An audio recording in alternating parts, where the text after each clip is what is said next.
എടാ ഗോപി, എന്നെ കബളിപ്പിക്കാന്നുള്ള നിന്റെ മോഹമുണ്ടല്ലോ, അത് നടക്കില്ല കുട്ടി. അപൂർണാനന്ദ സ്വാമികൾ ആരാണെന്ന് ഞാൻ നിനക്ക് കാണിച്ചു തരാം. ദാ പോയി കിട്ടിയൊരിടത്തോളൂ. ഇപ്പൊ ആരെങ്കിലും കൊടുക്ക, ശുദ്ധിയുള്ളവർ ആരുമില്ലല്ലോ. ആ, അമ്മത് കയ്യിൽ വെച്ചോളൂ, കയറ്റിടണ്ട.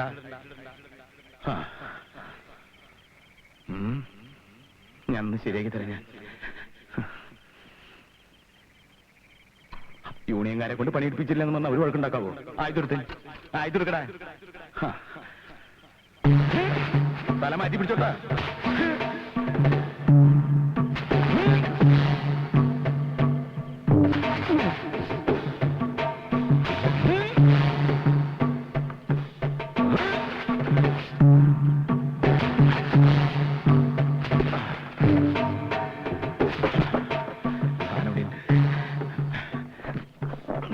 മോനെ നീ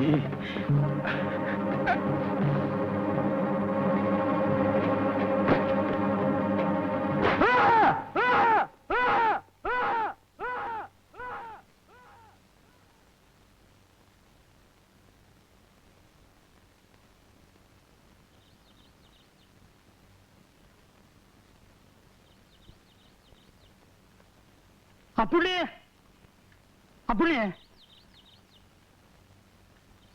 മേന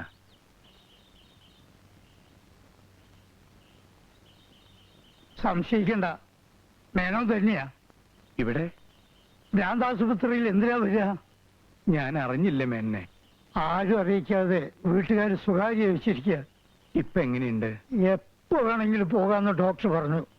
പരിപൂർണ സുഖായിക്കോട്ടെ എന്ന് കരുതിയിരിക്കുകയാണ് ഞാൻ.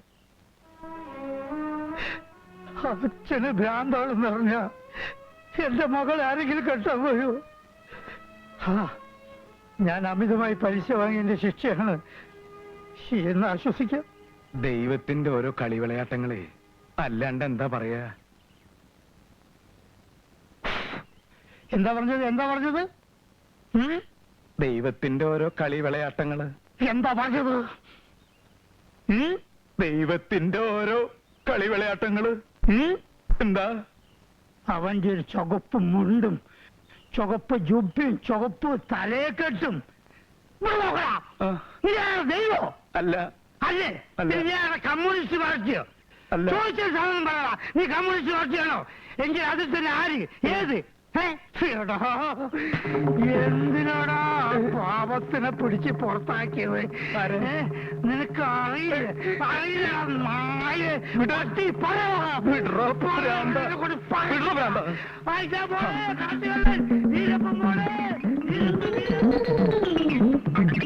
ഭൂലന്തേവി പോണേ, ചമ്പൽക്കാട്ടിലെ ഭൂലന്തേവി. ഡോക്ടറെ, നിങ്ങളുടെ ഭാര്യ മറ്റൊരാളെ കൂടെ ഒളിച്ചോടി പോയല്ലേ? നിങ്ങൾക്ക് വേറെ വിവാഹം കഴിച്ചൂടെ? ഫസ്റ്റ് വൈഫിന് ഞാൻ നോക്കിക്കോളാം, ഞാൻ കല്യാണം കഴിച്ചോളാം. What nonsense! ആരാ നിങ്ങൾ? എന്താ വേണ്ടത്? പറയാം, എല്ലാം ഞാൻ പറയാം. എന്റെ പൊന്ന് സാറേ, ആർക്കാ വെളിവ് ആർക്കാ വെളിവില്ലാത്തതെന്ന് ഒരു പിടിയും കിട്ടണില്ല. ഈ കോമാളികളുടെ ഇടയിൽ ഞാൻ ആദ്യമായിട്ട് വന്നതാ. ഇയാളെ പുതുതായിട്ട് അഡ്മിറ്റ് ചെയ്താണോ? അല്ല സാർ, അഡ്മിറ്റാ? എന്റെ കൃഷ്ണ, ഞാൻ അപൂർണാനന്ദ സ്വാമികള് പാണാട്ട് വീട്ടില്. ഞാൻ നമ്മുടെ കുട്ടിയെ ഒന്ന് കാണാൻ വേണ്ടി വന്നതാ. C12 കൂടുതൽ വയലന്റ് ആണെങ്കിൽ ഒരു ഇഞ്ചക്ഷൻ കൊടുത്ത് മാറ്റിക്കോളൂ. ഇഞ്ചക്ഷൻ കൊടുക്കേ? ഡോക്ടർക്കും വട്ട? ഡോക്ടർ ഇങ്ങനെ തമാശ പറയല്ലേ? കൊണ്ടുകളോ.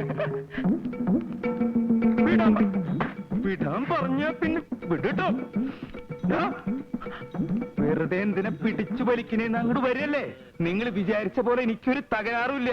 എന്തിനാ വെറുതെ എന്റെ ശാപം മേടിച്ചു പറ്റണേ? എല്ലാവരും ഇത് തന്നെയാ പറയാറ്. കഴിഞ്ഞ ആഴ്ച വന്ന ഒരുത്തം പ്രധാനമന്ത്രിയാണെന്ന് പറഞ്ഞാ ഓടിക്കറി വന്നത്.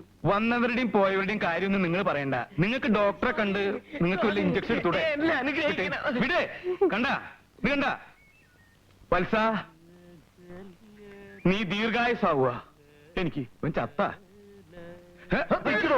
വിടാൻ പറഞ്ഞില്ലേ? ഇതെന്റെ അമ്മാവനാ, എന്നെ കാണാൻ വന്നതാ. വിടൂ. എന്നാ പിടിച്ചോ. ഒറ്റ വീക്കുന്നുണ്ട്.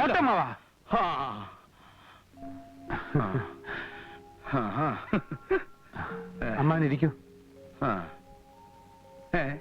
ഇരിക്കമ്മാവ. വേണ്ട, ഞാൻ ഇവിടെ ഇരുന്നോളാം.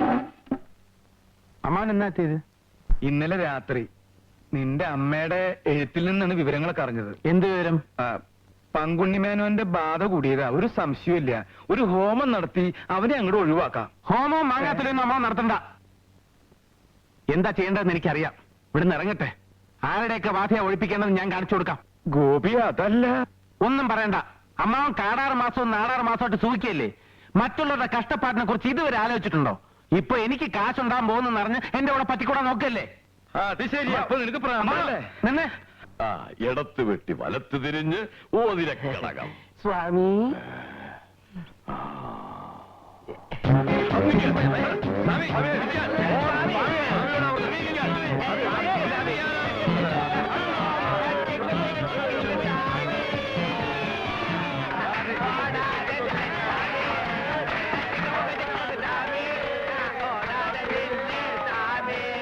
മതി, നിങ്ങൾക്ക് എന്താ വേണ്ടത്? എന്നാ പിന്നെ അത് നേരത്തെ പറഞ്ഞു തൊലച്ചൂടെ, കുരുത്തം കെട്ടവരെ. ശിഷ്യന്മാരെല്ലാവരും കൂടി ഒന്ന് പൊക്കി. സ്വാമി, ഈ ജീവിതകാലം മുഴുവനും ഇവിടെ തന്നെ ചുറ്റിക്കളിക്കാൻ ഏതെങ്കിലും ഒരു ഈശ്വരൻ നിങ്ങൾ അനുഗ്രഹിക്കട്ടെ.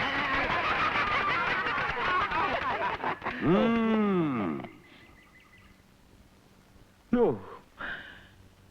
ആ.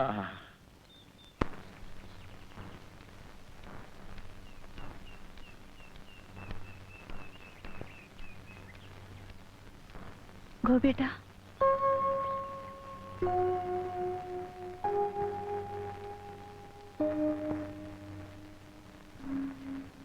ഓരോ ദിവസവും ഞാൻ മായയെ കാത്തിരിക്കുമായിരുന്നു.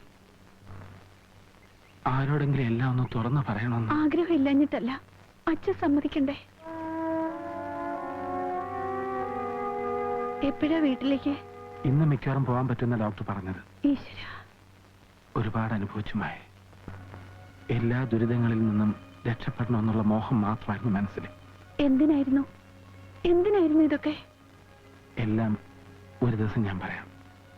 ഒരപേക്ഷ മാത്രമേ എനിക്ക് മായയോടുള്ളൂ. ആരും എന്നെ മനസ്സിലാക്കാത്തതിൽ എനിക്ക് പരിഭവമില്ല. പക്ഷെ മായ വിശ്വസിക്കണം, നിന്റെ ഗോപിയേട്ടന് ഭ്രാന്തില്ല എന്ന്. വിശ്വസിക്കാം, 100 വട്ടം വിശ്വസിക്കാം.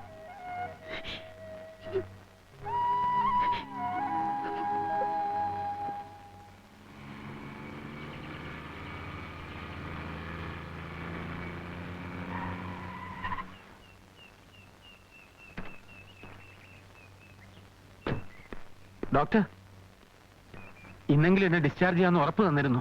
അത് ഗോപി, എനിക്ക് അത്യാവശ്യമായ ഒരു കോൺഫറൻസിന് പോകണം. ഡോക്ടർ പ്ലീസ്, എനിക്കിന്ന് പോയേ പറ്റൂ. സി മിസ്റ്റർ ഗോപി, ചീഫുമായി കൺസൾട്ട് ചെയ്യാതെ എനിക്ക് നിങ്ങളെ ഡിസ്ചാർജ് ചെയ്യാൻ ഒക്കില്ല. ഇത് ചീഫും നിങ്ങളും കൂടിയുള്ള ഒരു ഒത്തുകളിയാണ്. രോഗമില്ലാത്ത ഒരാളെ ഇവിടെ പിടിച്ചിടേണ്ട കാര്യം എന്താ? എന്റെ കയ്യിൽ നിന്ന് കൂടുതൽ ഫീസ് ഒപ്പിച്ചെടുക്കാനുള്ള പരിപാടിയാണെങ്കിൽ 10,000 20,000 ഞാൻ അങ്ങോട്ട് തരാം. അനാവശ്യം പറയരുത്. അറ്റൻഡർ, ഇയാളെ പിടിച്ച് വാർഡിലേക്ക് കൊണ്ടുപോകും. എന്നെ എവിടുന്ന് ഡിസ്ചാർജ് ചെയ്യാം? നിങ്ങൾ ഇവിടുന്ന് പ്രശ്നം എന്താ ഇത്? പറ പറ, എന്നെ ഡിസ്ചാർജ് ചെയ്യാമെന്ന് പറ. അല്ല, നിങ്ങൾ മാറി നിൽക്കാനാ പറഞ്ഞത്. പറയണോ താൻ പറയണോ? എന്നെ ഡിസ്ചാർജ് ഇയാളെ ഷോക്ക് റൂമിലേക്ക് കൊണ്ടുവരും.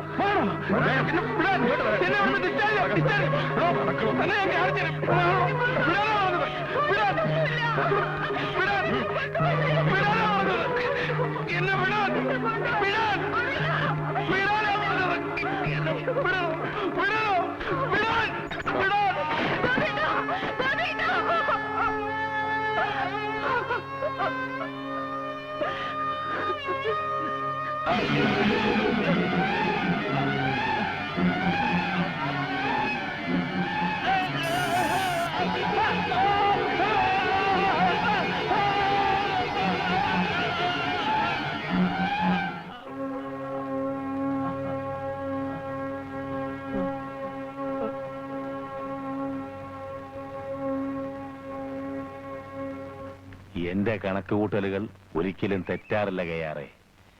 കേട്ടറിഞ്ഞ ലക്ഷണങ്ങൾ വെച്ച് അവനെ 2 ദിവസത്തിനുള്ളിൽ ഞാൻ അവിടെ എത്തിക്കും. അതുവരെ ഒന്ന് ക്ഷമിക്കാൻ പറ തന്റെ മുസ്തഫയോട്. ക്ഷമയോ? എങ്ങനെയാ മുസ്തഫാന്റെ കോപം അടക്കാന്ന് എന്നെക്കാളും നന്നായി അറിയാലോ മാത്തച്ഛന്. അല്ല, അതിനുള്ള മരുന്ന് ഞാനിവിടെ എത്തിച്ചിട്ടുണ്ട്. വെളിയിലേക്ക് അടിക്കടി പോയി വരാൻ പെൺകുട്ടികളെ വേണമെന്ന് നിന്റെ മുസ്തഫ ആവശ്യപ്പെട്ടിരുന്നല്ലോ. ഒക്കെ റെഡിയായിട്ടുണ്ട്. അപ്പൊ കാര്യം മനസ്സിലായല്ലോ, അത് എന്നെ ഭാഗ്യം. എന്റെ എസ്റ്റേറ്റിലെ വാച്ച്മാന്റെ മോളെ ഞാൻ കൊണ്ടുവന്നിട്ടുണ്ട്. ദാരിദ്ര്യമാണ്, രക്ഷപ്പെട്ടോട്ടെ എന്ന് കരുതി. നാളെ തന്നെ ഞാനങ്ങ് ബോംബെയിൽ എത്തിക്കാം. കുഞ്ഞെ രാധികേ. അപ്പോ പാസ്പോർട്ട്? അമേരിക്കൻ പ്രസിഡന്റിന്റെ പാസ്പോർട്ട് പോലും സംഘടിപ്പിക്കുന്ന ആളല്ലേ തന്റെ മുസ്തഫ. ആ, രാധിക പ്രിഡിഗ്രിയാണ്. അപ്പോ കുട്ടി നാളെ തന്നെ പോവാൻ റെഡിയാണല്ലോ? വേണ്ട സാർ, എന്നെ എന്റെ വീട്ടിലെത്തിച്ചാ മതി. ഞാൻ അവിടെ പട്ടിണി കിടന്നോളാം. അങ്ങനെയൊക്കെ പറഞ്ഞാൽ എങ്ങനെയാ കുഞ്ഞെ? അഡ്വാൻസ് ശമ്പളമൊന്നും പറഞ്ഞ് 5000 രൂപ നിന്റെ തന്തപ്പടിക്ക് എണ്ണിക്കൊടുത്തിട്ടാ നിന്നെ എന്റെ കൂടെ പറഞ്ഞയച്ചത്. അത് കുഞ്ഞിനറിയാവോ? കുഞ്ഞകത്തേക്ക് ചെല്ലേ.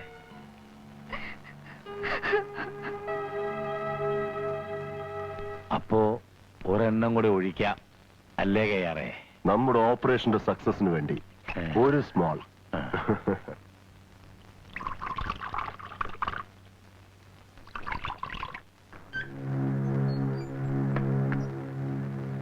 ഇപ്പോഴാ മനസ്സിനൊരാശ്വാസം കിട്ടിയത്.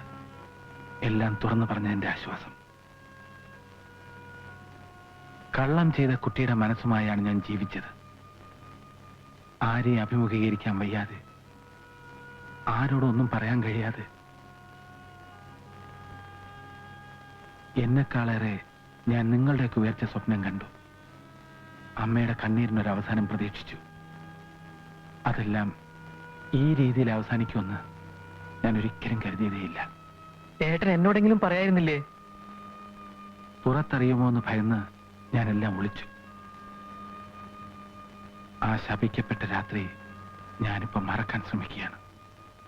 അർഹതയില്ലാത്തത് വെട്ടിപ്പിടിക്കാൻ ശ്രമിച്ചതിനുള്ള ശിക്ഷയാണ് ഞാൻ ഈ അനുഭവിച്ചതെല്ലാം.